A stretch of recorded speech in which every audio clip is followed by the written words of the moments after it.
সম্প্রতি শত্রু সেনাদের হটিয়ে ইউক্রেনের নতুন নতুন অঞ্চল দখলে নেয়ার বিষয়টিকে রীতিমতো সাধারণ ঘটনায় পরিণত করেছে রুশ বাহিনী। গত কয়েক সপ্তাহে দোনেস্ক, জাপোরিঝিয়া, লুহান্স্ক, খার্কিভ সহ বিভিন্ন অঞ্চলের বেশ কিছু শহর ও গ্রাম নিজেদের নিয়ন্ত্রণে নিয়েছে তারা।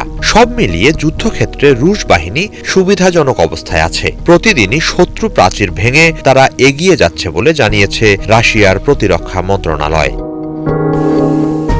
সোমবার মন্ত্রণালয়ের এক বিবৃতিতে বলা হয়, শেষ ২৪ ঘণ্টায় সামরিক বিমানবন্দর, সেনা ঘাঁটি সহ ইউক্রেনের বেশ কিছু স্থাপনায় জোরালো হামলা চালিয়েছে রুশ সেনারা। এতে ইউক্রেনের শতাধিক সেনা নিহত হয়েছে। একই সাথে অস্ত্রাগার সহ ইউক্রেনের বিভিন্ন স্থাপনাতেও হামলা চালানো হয়।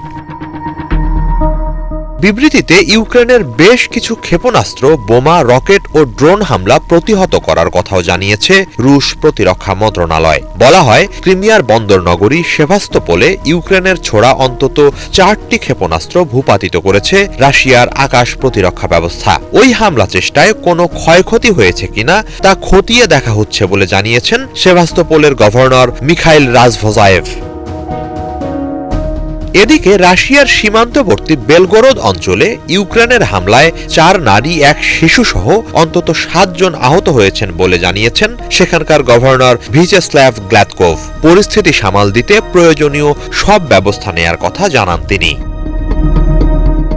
অন্যদিকে সোমবার ইউক্রেনের সেনাবাহিনীর পক্ষ থেকে জানানো হয়েছে, শেষ ২৪ ঘণ্টায় রুশ বাহিনীর সাথে শতাধিক খণ্ডযুদ্ধ হয়েছে ইউক্রেনীয় সেনাদের। পোক্রোভস্ক অঞ্চলে তীব্র লড়াই চলছে। রুশ বাহিনীর বেশ কিছু হামলা ব্যর্থ করে দেওয়ার কথা জানিয়েছেন ইউক্রেনের সামরিক বাহিনীর জেনারেল স্টাফ। এদিকে যুদ্ধে সুবিধা পাইয়ে দিতে যুক্তরাষ্ট্র ইসরায়েলকে দেয়া প্যাট্রিয়ট আকাশ প্রতিরক্ষা ব্যবস্থা ইউক্রেনের কাছে হস্তান্তরের কথা ভাবছে।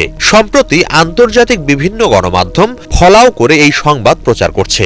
এমনটি হলে ইসরায়েলকে তার ফলাফল ভোগ করতে হবে বলে সতর্কতা জানিয়েছেন জাতিসংঘে নিযুক্ত রাশিয়ার দূত ভেসেলি নেবেনজিয়া। তিনি বলেন, যেই ইউক্রেনকে প্যাট্রিয়ট দিক, পশ্চিমাদের অন্যান্য সমরাস্ত্রের মতো সেটিও হামলা চালিয়ে ধ্বংস করা হবে, কিন্তু এর পরিণতি ভোগ করতে হবে সংশ্লিষ্ট পক্ষগুলোকে।